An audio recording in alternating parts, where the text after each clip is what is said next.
बार कीजिएगा यात्रा की असली को। अजीज लीडर का पाकिस्तान की आन है आप, पाकिस्तान की शान है आप, पाकिस्तान के खान है आप, पाकिस्तान की जान है आप, इमरान खान है आप।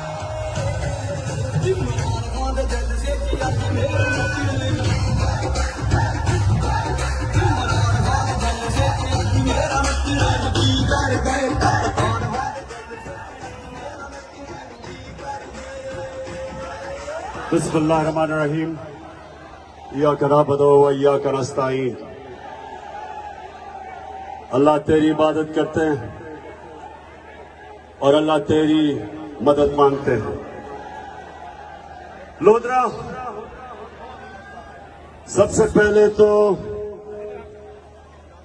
जिस तादाद में, इतनी गर्मी में, इतनी हफ्स में आप सब आज जमा हैं, मैं आज आप सबका दिल से शुक्रिया अदा करता हूं। बहुत बहुत शुक्रिया आपका। लेकिन उससे पहले, लोधरा लोटों से पहले, मैं आज अपनी कौम की तवज्जो कराची के ऊपर देना लगा हूं। कराची हमारा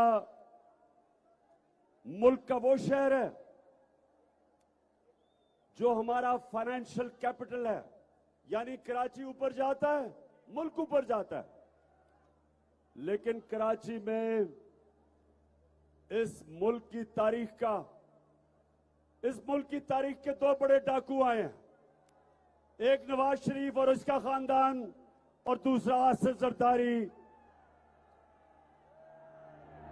तो ये जो मुल्क का डाकू पिछले 14 साल से कराची पे बैठा हुआ है, 14 साल से कराची खंडर बन गया है। जब भी बारिश होती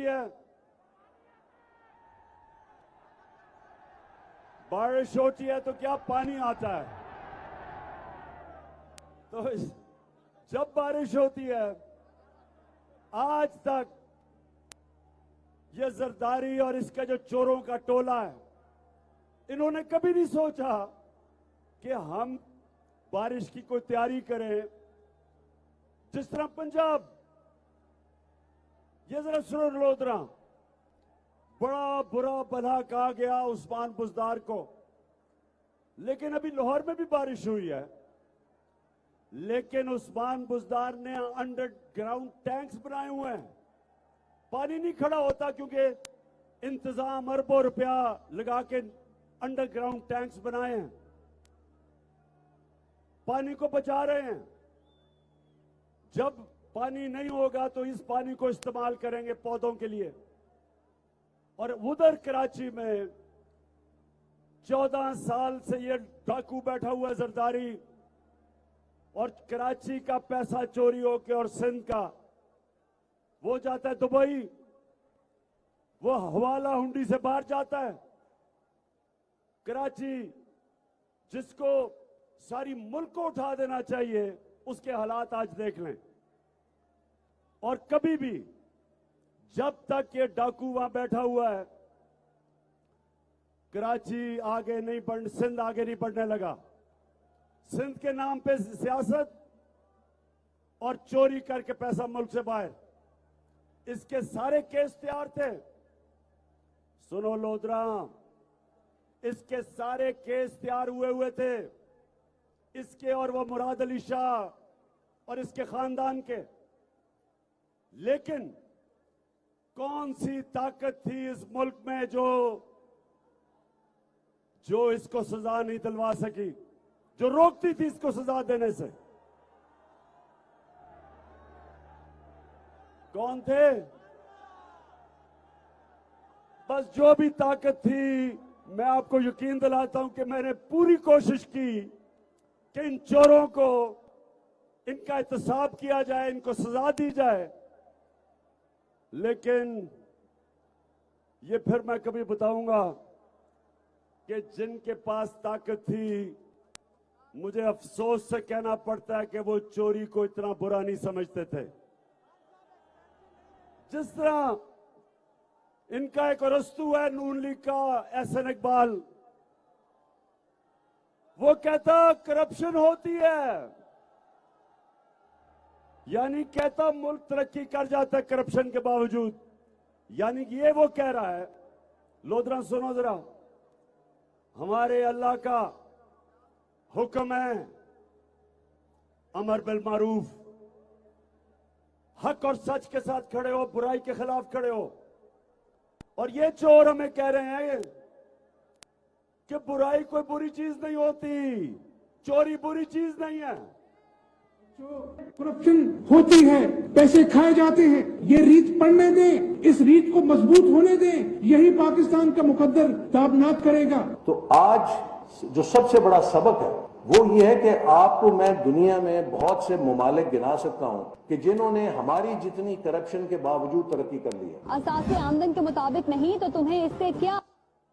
सुन लिया, एक पंजाब का चीफ मिनिस्टर जाली गैर कानूनी वो वहां बैठा हुआ है जिसका नाम हमजा कुकड़ी, वो बैठा हुआ है। वो कहता है बच्चों, ये स्कूल के बच्चों को सबक दे रहा है कि बच्चों चोरी कोई बुरी चीज नहीं है। और इनका रस्तू कह रहा है कि मुल्क तरक्की कर जाते हैं करप्शन के बावजूद, शर्म करो। और इनका एक और है, एक वजीर है जिस जावेद लतीफ, उसने अभी क्या कहा है कि असेंबली के जरिए नवाज शरीफ के सारे करप्शन के केस ही खत्म कर दो। तो नौजवानों, आपका मुस्तकबिल है, आपका पाकिस्तान है, मेरी गौर से बात सुन लो। अल्लाह का हुक्म है, अल्लाह का हुक्म है कि कभी वो माशरा ऊपर नहीं जा सकता जो अच्छाई राय हक के साथ खड़ा होता है, अमर बिल मारूफ, और बदी के खिलाफ जहाद लड़ता है, बुराई के खिलाफ।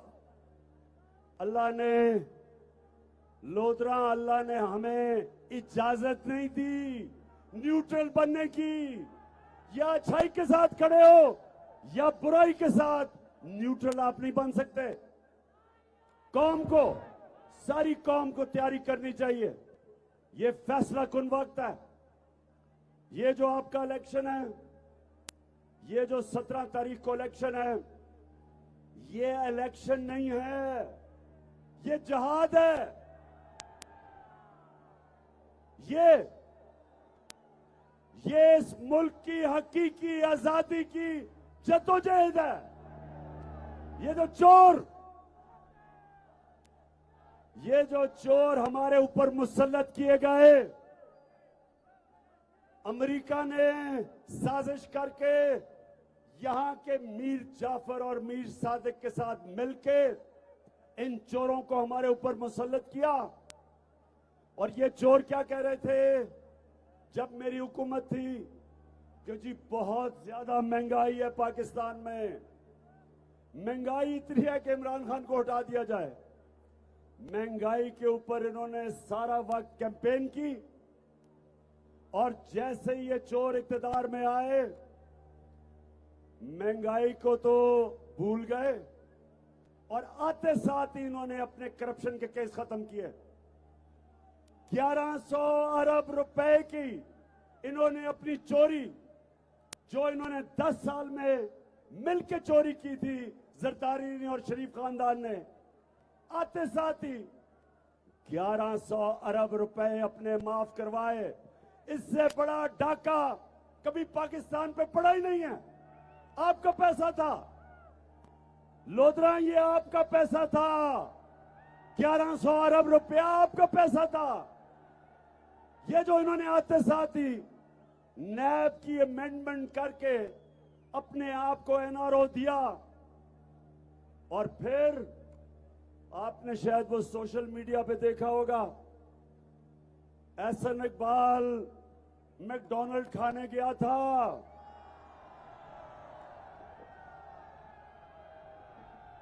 मैकडॉनल्ड खाने गया था तो क्या आवाजें लगी?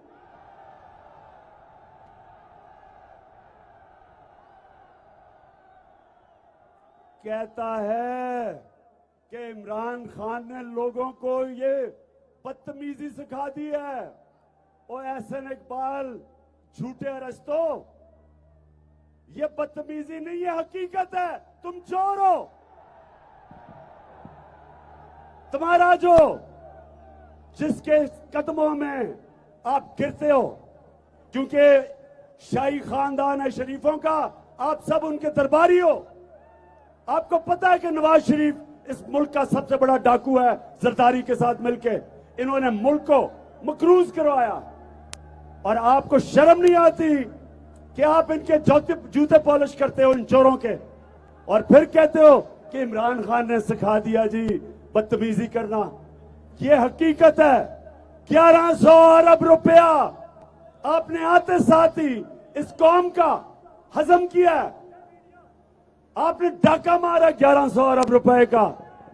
और कौम, मैं आज आपको कह रहा हूं, जिधर भी आपको दुनिया में पाकिस्तानी मिलेगा वो आपके ऊपर 2 लफ्ज कहेगा, चोर और गद्दार। गद्दार हो आप। अमेरिका के साथ मिलके आपने वो हुकूमत गिराई झूठ बोल के कि जी बहुत ज्यादा महंगाई थी।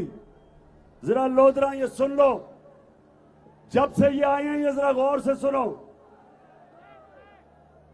मैं ये जरा सिर्फ आपको आज बताना चाहता हूं कि 2 महीने में इन्होंने इस मुल्क से किया क्या।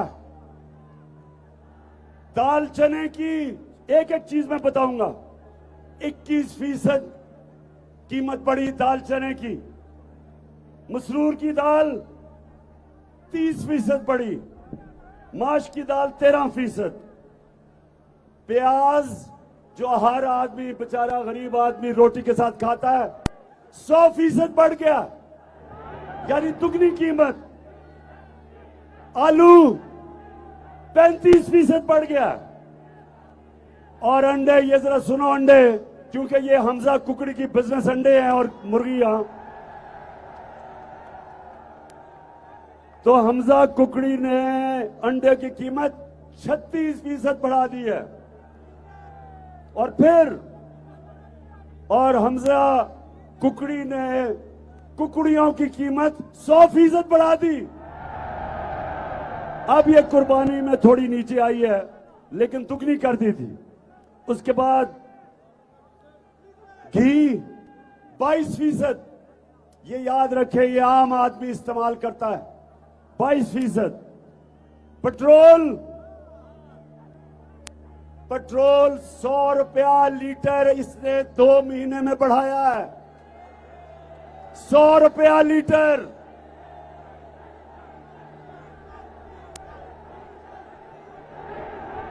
और लोधरा, जो हर बेचारे किसान को अपने ट्यूबवेल के लिए इस्तेमाल करना पड़ता है, ट्रैक्टर के लिए,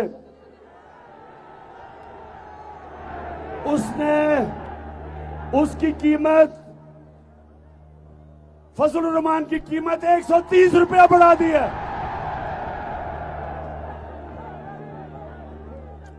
तो सुन ले, फजलुर रहमान जो इनके साथ मिला हुआ है, 3 स्टूडेंट्स, तीसरा ये है, हर गवर्नमेंट के साथ फिट इन हो जाता था। हमारी पहली असेंबली थी जो डीजल के बगैर चली। आज उसने अपनी कीमत 130 रुपए लीटर जब से हम गए हैं बढ़ा दी है। पूछो किसानों से, जनरेटर्स वो डीजल पे चलते हैं, ट्रैक्टर पूछे, ट्यूबवेल। आज जरा किसानों मैं ये पूछना चाहता हूं, क्योंकि यहां तो लोधरा में ज्यादातर आप किसान हो, मुझे ये बताएं कि हमारे जमाने में जो कपास थी, कॉटन थी, वो 14,000 थी, आज वो नीचे आ गई है 6,000 पे। हमारे जमाने में गन्ने पे हमने कानून बनाया था कि जो भी किसान है जो गन्ने पे, जो शुगर माफिया उन पे जुल्म करता था, उनको कटौती करता था, उनको कीमत नहीं देता था, 180 रुपया कीमत तो 120 रुपए में बेचारा सारा साल मेहनत करके किसान 120 रुपए देता था, कटौती हो जाती थी बीच में, और फिर 6-6 महीने 1 साल उस बेचारे किसान को पैसे नहीं मिलते थे। हमने बदला, हमने आते साथ ही कानून बनाया कि फौरी तौर पे किसान को पैसा दिया जाएगा। मेहनत कश को मेरे नबी सल्लल्लाहु अलैहि वसल्लम का हुक्म है कि उसका पसीना भी ना सूखे तो उसको पैसे दो। हमने पैसे दिलवाए अपने किसान को, कानून बनाया कि आपको फौरी पैसे देने पड़ेंगे किसान को, और उसको पूरा पैसा दिलवाया। और जब से ये आया है चेरी ब्लॉसम जूते पॉलिश करने वाला शहबाज शरीफ का कमाल ये है कि वो गोरा देख लेता है तो वो बस उसके पैरों में गिर जाता है। बर्तानिया के एम्बेसडर में मुंह में केक खिला रहा है उसको, और शर्म करो शहबाज शरीफ, शर्म करो। प्राइम मिनिस्टर एक एम्बेसडर उसका गोरा रंग देख के तो मुंह में केक डाल रहा है उसके, और जब भी बूट नजर आते हैं फौरी चोल पॉलिश शुरू हो जाती है वहां।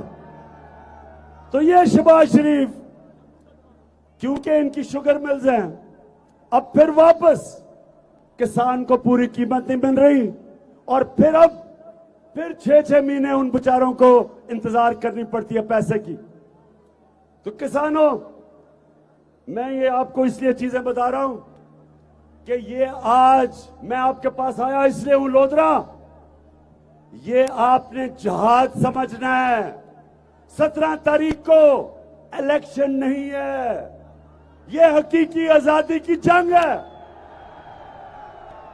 आपने घर घर जाना है, सबने, आपने डोर टू डोर जाना है, आपने लोगों को बताना है, जगाना है कि ये जो बैरूनी अमरीकी साजिश के तहत डाकुओं को हमारे ऊपर बैठा दिया है, जो पैसा बनाने आते साथ ही 1100 अरब रुपए का इस मुल्क पे डाका मारा उन्होंने, महंगाई आसमानों पे। आप ये सुने, बिजली हमारे जमाने में 16 रुपए यूनिट थी, हमने 5 रुपए सब्सिडी दी, उसको कम किया, आज बिजली 32 से 36 रुपए यूनिट है। अभी आपको बिल आएंगे, आपको पता चलेगा कि बिजली की कीमत इन्होंने जो की है, कितने लोग गुजारा कर सकते हैं उसमें।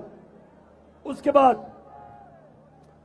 बाद गैस 45% इन्होंने बढ़ा दी है, लेकिन जो आम लोग हैं उनके लिए 400% निचले तबके के लिए गैस बढ़ा दी है इन्होंने। ये भी अभी लोगों को आहिस्ता आहिस्ता पता चलेगा कि इन्होंने किया क्या इस मुल्क के साथ। और जो कुकड़ी की कीमत थी वो 300 रुपए थी, 600 रुपए पे पहुंच गई थी, अभी कुर्बान में थोड़ी नीचे आई है। तो मेरे लोधरा के नौजवानों और बुजुर्गों,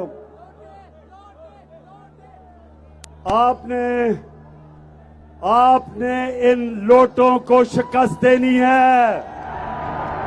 हाथ खड़ा करके मुझे बताओ कि तुम लोटों को हराओगे।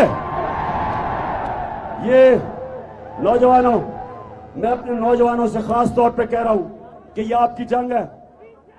ये चोर ऊपर रह गए, कौम का वो हाल होने जा रहा है जो श्रीलंका का हुआ है। श्रीलंका का आपने हाल देखा, क्या हुआ श्रीलंका में? श्रीलंका में ये जरा सुने क्या हुआ। श्रीलंका के अंदर हुआ क्या कि उनके जो ऊपर सरबराह थे वो भी खानदान था। यहां भी 2 खानदानों के नीचे हमारा मुल्क 30 साल से ये 2 खानदान इस मुल्क के ऊपर हुकूमत कर रहे हैं। 30 साल से मुल्क को मकरूज कर दिया है। खुद अरबों खरबोपति बन चुके हैं, बच्चे भी खरबोपति बन गए। लंदन में उसने क्या कहा था, मेरी लंदन तो छोड़े पाकिस्तान में भी कोई प्रॉपर्टी नहीं है। अच्छा एक एक मिनट, मैं जरा शहबाज शरीफ का एक क्लिप आपको दिखाना चाहता हूं, ये जरा सुने।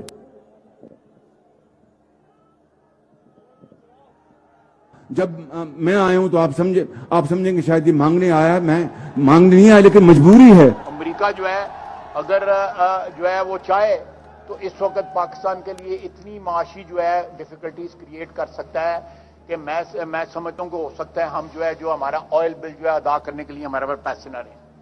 ऑलरेडी जो माशी हालात जो है हमारे इंतहाई मखदूश हैं। ये सारे वेंटिलेटर जो है ना ये लगे हुए हैं, अमेरिका की मर्जी से लगे हुए हैं। अमेरिका चाहे तो ये सारे के सारे जो हमें जो इस वक्त ड्रिप्स लगी हुई हैं या वेंटिलेटर लगे हुए हैं सारे के सारे ऑफ हो जाते हैं। Beggars can't be choosers. जब मैं आया हूं, ये एक मिनट फिर से चलाना, ये जरा एक मिनट सुनो, ये जरा गौर से सुनो, ये आपका प्राइम मिनिस्टर बोल रहा है, बोलो।